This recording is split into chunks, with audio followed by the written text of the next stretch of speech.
Yes, this is definitely the lot. Hang on, guys, almost there. Ah, there you are.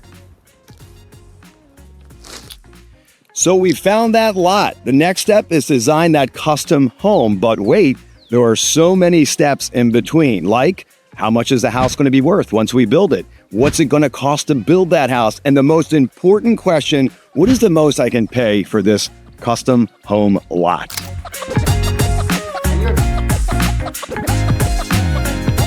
Hey guys, I'm Steve Harbaugh. We found that perfect lot. We know what that house is going to be worth once we build it, and we know what we want to make. But there's two unknowns. How much is that house going to cost us, and how much can we offer on that piece of land, that lot? That's the most important question. An architect like Bishop and Smith here is going to be your best friend, and they and I are going to answer those two unknowns so you can successfully go offer the max price on that land and never overpay. Come on in, I'm going to show you exactly how it's done.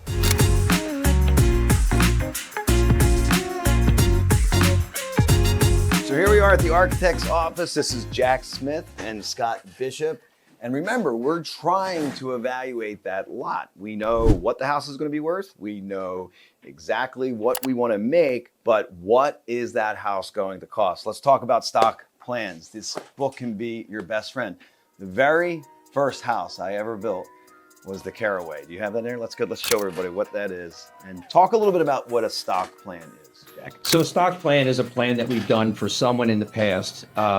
We do plans for clients on a regular basis. Once we finish the plan, then we turn around and we'll make it into what we call a stock plan, where we can then resell it to additional clients that come in, and someone like yourself who's looking for something at a lower cost rather than do a custom plan. And I found that first lot and I did not know exactly what I should offer because I didn't know how much it was going to cost to build the Carraway, right? And they were nice enough. They said, hey, here's a stock plan. We've done it before, which was a custom home plan at one point. At one point, yes. And now it becomes their stock catalog that they can look through. One thing they did for me, they gave me, now sometimes you might have to give an architect a deposit, but I built your trust. And I was able to get, not a full set, but enough to get it out there to the framer, the foundation folks, the electrician. And in 1 week, I didn't put my offer on the lot yet, but in 1 week, I knew because of these plans and the relationship with the architect that this house was gonna cost me $125,000 to build. Now remember, let's just take some numbers.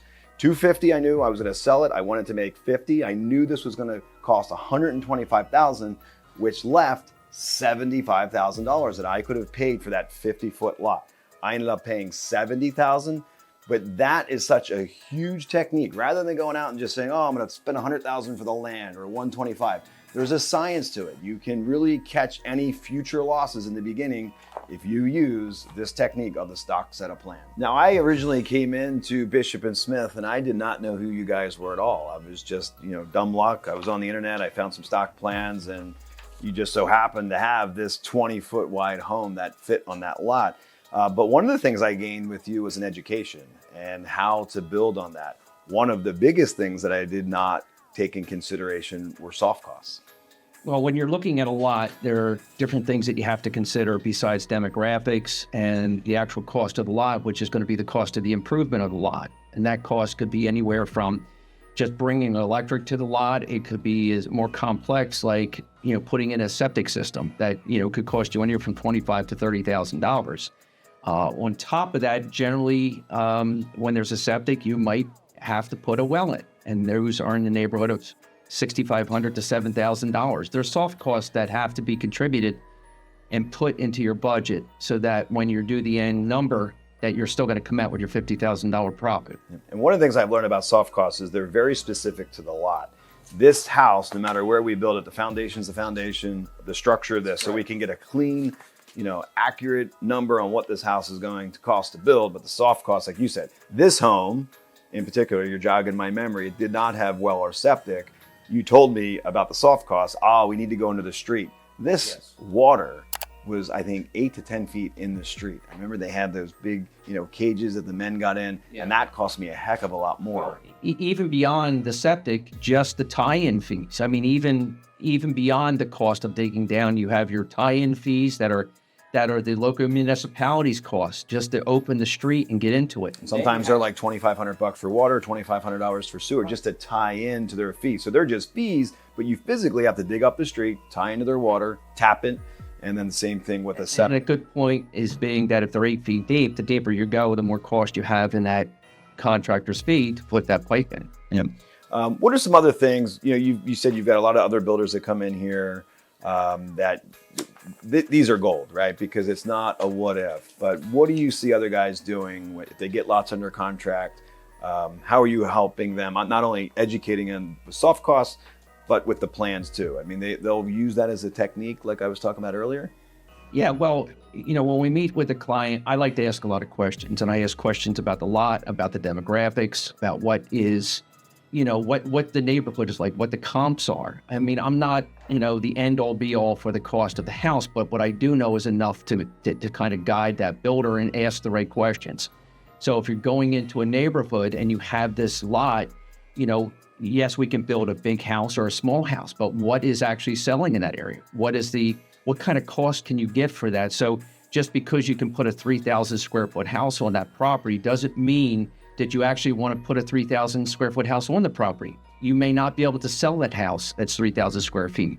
The demographics may dictate that you only put a 2,000 square foot house, and then the cost of that house then hopefully comp out to the local sales that are in the area so that you can turn around and actually put this house on the market and sell it. Yeah. That's so funny that if you establish that relationship with a local architect firm, they're filled with so much knowledge. I knew nothing in the beginning. And how did I gain all my knowledge? It's this right here. You build on it, you defer to Jack. Hey, what did other builders do? What did they pay? What you just said is you can overbuild. If the market's not dictating a 3,000 square foot home to sell, and your knowledge, you're like, hey, I've designed homes in there. It's going to be a 2,500 square foot. The realtor is going to tell you one thing, but you have experience of other builders and areas. So their information is gold here. Now, all this concept is based on you buying a piece of land, building it and selling it and building a spec house. But these guys have a tremendous amount of value if you're a custom home builder. And that's where Scott Bishop comes in. We're going to talk a little bit later about how I went from this little 20-foot wide home to building 180, $3-4 million beach houses. And that's where the custom home building comes in. You don't have to go there. I did build some custom homes that were 2,000-3,000 square feet like we were talking about earlier. But your architect is going to be your best friend if you're speccing a house, and your architect is going to be your best friend when you're trying to sell a custom home to a client. So this catalog of stock home plans work for me as an investor if I'm trying to buy a piece of land and sell it. But it's very valuable for the custom home client coming in here too. Yeah, it's a starting point. It's a starting point. We look through houses and see if there's something that's close, or maybe we find out just the opposite, that there's nothing that's actually close. And that's where we have to then start talking to them about doing a custom home plan. And they'll come in here. The client hires you direct to do their plans, and it's going to start with the stock plans. Then what's that process like? You're going to do the whole plans, no builders here. Right. We'll meet with the client. We'll go through the process of doing preliminary designs. We'll design their home based on their needs and wants for the house, certainly based on their budget. And then from there, we finish the plan and we put it out, or they'll put it out to bid at that point because we're providing them the set of plans. Out to bid. That means that you're a builder sitting there waiting for these plans to come. No way. It's the best way to do this, and I fell into it. I didn't mean it. This guy right here, lead designer, is going to be your best friend. These guys are our in-house architect. Remember, I built this house in 2008. It was a shore house. It didn't sell, but I had my spec home model. That's why I keep telling you, go build that spec. People are going to come to you to look at that spec. They might not be interested in buying that, but we have a plan. We can sit down with Scott. We can go through that and now design that and build for them. And there's no bidding out. You're the person. But I go one step further. I say to them, hey, for the next 30 days, you're going to work with Scott and I, and we're going to design a first floor plan, a second floor plan, and an elevation. what it does is it establishes a 30-day relationship. And him and I, and we're gonna show you how we do this. Him and I are with the client, we're sketching, hey, move this bathroom over here. We want a tub over here. They're very excited to get the plans a week from now, sometimes it's Scott a couple years from now. But we get the plans and they're excited to open up that PDF on their computer and see it. The end of 30 days, no money has been exchanged. And they're like, hey, why would I not go with this team? Why would I bid this out? I'm comfortable with the builder. I'm comfortable with the design team. And it's something that I fell into, but I'm telling you guys, that is the way to do it. You need an in-house architect team. And remember, this can go from a simple little spec house. This relationship went to 200 and some houses later as having my own in-house architect team. So let's get down to it. I'm gonna surprise Scott. I'm gonna challenge him on, I'm gonna play the custom home client and watch how this works as far as tailoring that spec plan that we had into a custom home floor. So here's what we're gonna do, watch this. So a lot of times I'm the client and I am on Scott's side. I'm usually going through with pictures and they're saying they want this, they want that. They've already looked at our spec house. They've walked through it. And one of the things I'm gonna challenge, I'm not gonna tell you what it is. All right, Scott, I see this powder room in the back of the house near the pool. The bunk room's right next door. Is there a way that we could put a bathtub in this room, but I still want my bunk room? Go. Basically, sometimes we can flip this design, whether you lose the exit from the outside on the rear deck here to make this private bathroom for the bunk room, or if we just closed off this area here and added a shower or a tub area there, and then put a toilet area and add your sink in this area here, you would have to come out with your access, from the bunk room. However, we could flip that around to allow some access directly from that room. We probably have to reconfigure something else with maybe a bunk room set up this way, and then we shift, the window down, and it still allows you, entry with a closet area for that room. We've also done some other designs where we had dual entrance still from the outside deck, space too. But then this still allows you a bunk space. Now, picture being next to your in-house architect team right here. You've got the client here, and they're like, oh, I have no idea how I'm gonna put a full bath in there, and it's gonna be so long. He just did that. He had no idea I was gonna ask him that. And now what we're gonna do is we're gonna put this in CAD, we're gonna change it up a little bit, but now that client is engaged. They can't wait to see what this is gonna look like when Scott's done with it. Now, this is one of probably when we do this, there's gonna be a change here, they're gonna want some kind of change up here, there might be a couple changes up on the second floor. So now Scott will take this, put it in CAD, the people will leave the meeting and they can't wait to meet us again to come back and see what Scott came up with. And even when we do that, there might be some other tweaks. But again, week number one, number two, you're building credibility. You have an in-house architect team behind you. You haven't even asked for any money. So I just don't want you falling into that, receiving plans and bidding them like every other builder. You need to take control, be that builder that has that, it's called a design build team, right? You're the builder and you have the designer behind you. It's a tremendous amount of value there. So, all right, we're gonna go back to your office. We're gonna see how quick you can sketch this up in CAD, and then we're gonna print it, and we'll show them how that's done too.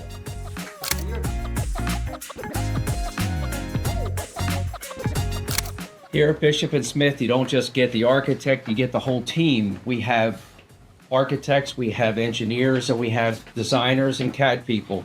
We also have a commercial division that does nothing but commercial. I have other designers here that do nothing but addition renovation. But I also have people like Bill that specialize in doing not only the CAD work, but he does the zoning, and which is a valuable asset to us for him to be able to go through that so we know what we're designing and what we're building on that particular lot. But it was nice talking to you guys. Now I got to get back to work so I can get some checks in.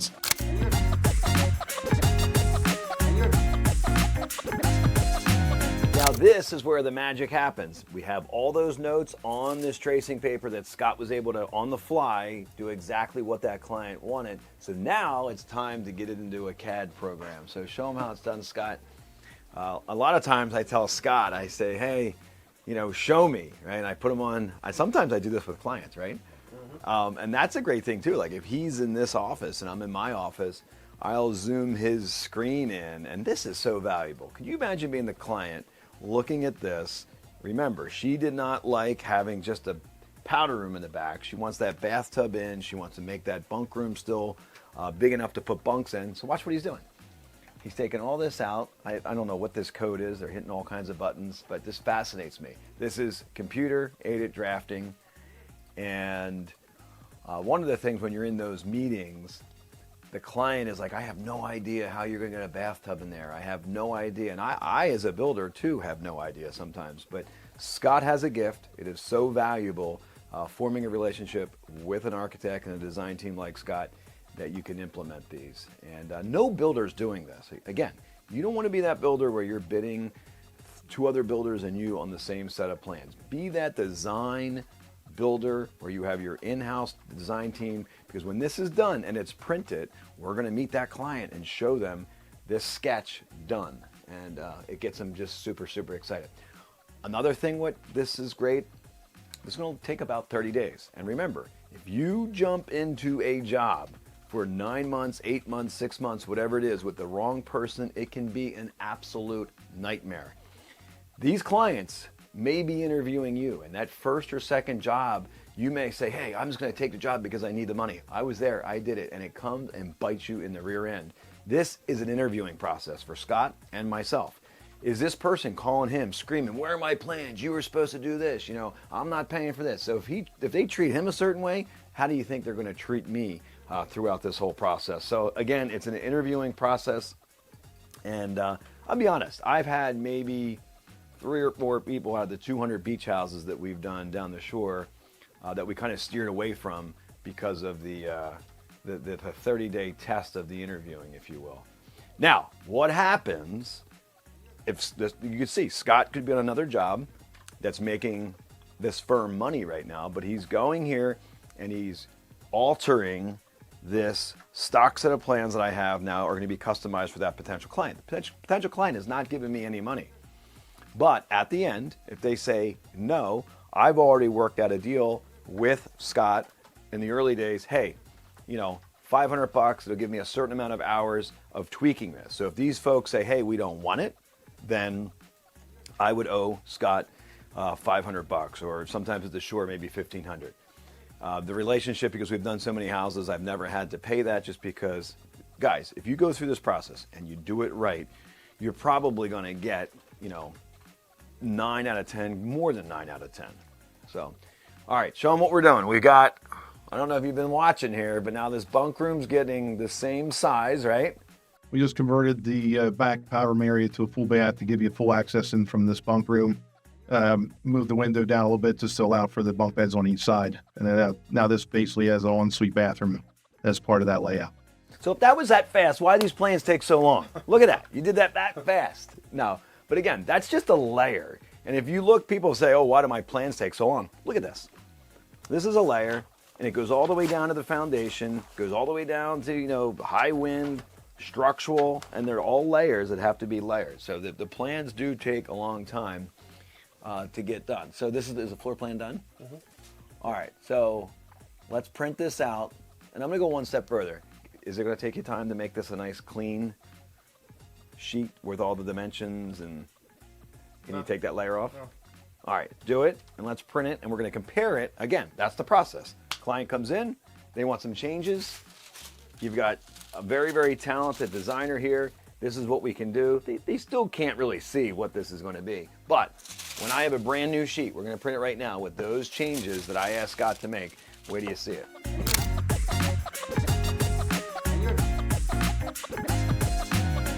Right off the press. So now we've got that floor plan that matches up. Look at this. Exactly what we wanted, that challenge. Bunk beds, a tub is in there. This, guys, is gold. Now I can go back to the potential custom home client and I say, hey, how do you like this floor plan? And they always say, wow, this is exactly what we were looking for, you know. And then there's probably going to be 3 or 4 more tweaks like this. There might be an elevation to the outside. They might want to add dormers, all of which can be done by Scott. But this brings credibility at the end of 3-4 weeks You're going to present the first floor plan, second floor plan, all the elevations. You have all of that information that you need to send it out to everybody. And you're going to have a budget for them. So you've got floor plans, you've got a budget, you've got a relationship. They will like you at the end of the 30 days. And at that point, why would they go anywhere else when you just did this process? And it's worked for me. I did it by accident. You know, I fell into this design build technique that I use, but we just walk right into a building contract after there. Now, what if somebody takes this plan and they say, oh, they're gonna be sneaky, they're gonna go to another builder and say, hey, you know, Steve wants $500,000 to build this house and somebody's gonna go do it for $450. Now, I'm out the $500 that I would have to pay Scott to do this custom floor plan, but let me ask you something. Would you really wanna do business with somebody that did that? Out of over 180 houses, just my beach houses, it happened to me 3 times. I got really mad. I would tell Scott, I'm like, hey, they're building that house we could have designed. And I've talked to every one of those builders. It was a nightmare. Think about the character that somebody's gonna take your plans that you gave them for free in good faith, and they're gonna take them to another builder to build. You don't want them anyway. Again, you gotta be very, very careful who you're jumping in with for 6 months, 8 months, 9 months. So this process, design build, 30 days, you can interview them, they interview you. And it just builds a huge amount of credibility. And people love this. They love meeting with Scott to make more changes. So it's a fun process. I love it. And again, design, build. Do not be that builder waiting by the mailbox to get a set of plans and a FedEx, and you're gonna bid against 2 or 3 other builders. Thank you, Scott. As usual, a very productive meeting. So there you have it, guys. It is just that simple. And where does it all start? It all starts with this book, a stock set of plans. Their previous plans an architect firm has done, and they will give them to you to start the journey, whether it's building your own spec home or jogging some information and creativity with a custom home builder. So I cannot stress enough, you found that lot. Next step, you got to get a relationship with a local architect that can help you do exactly what we did today. And remember, that number one piece of information is how much is that house gonna cost me? And then that's gonna let me know how much I can pay for that lot. You just don't wanna shoot from the hip. You wanna get out there. I know I've said it a million times. Stock set of plans, stock set of plans. What is that? Exactly what we talked about. Tons of homes the previous builders have built that can be for resale. Great source of knowledge. Again, this process is going for you as a spec home builder, and it's also going to be if you want to be a custom home builder, which I tell you all the time, you want to do both. It's a balance. Build every 5 houses, build a spec home. Then you've got your custom home building too. So there it is. There's a lot of tips too, guys, that I don't want you falling off into, you know, just jumping into a project with anybody. Use this as a screening process because it can be a nightmare if you enter into a custom home build with the wrong person. So this process out here, do it, design build, don't get caught up in the whole, waiting by the mailbox for a set of plans and bidding them like every other builder. So, you know, I always do things a little bit different. It's worked for me, some of the things I've just fallen into. So in this video, we talked about how to design a custom home from scratch, but more importantly, what should we pay for that lot? And it all starts with the plans to determine that. Next video, we're gonna talk about in depth, an estimate and a budget, and the material selection, because that can vary on what you pick. I've got a lot of really, really great tips on selecting an area and what to put, for instance, for the siding, right? So tune in the next videos and keep those comments coming, guys. I sit up early in the morning or late at night, I'll read them, and you guys have genuine questions. I've been there. And I sit there, I read them, I personally respond, and I try to give you all the information. A lot of you guys are requesting information that are gonna be on future videos. So subscribe, keep them coming. I'll answer the questions, and probably a video will be in the future on that question that you asked. So thank you.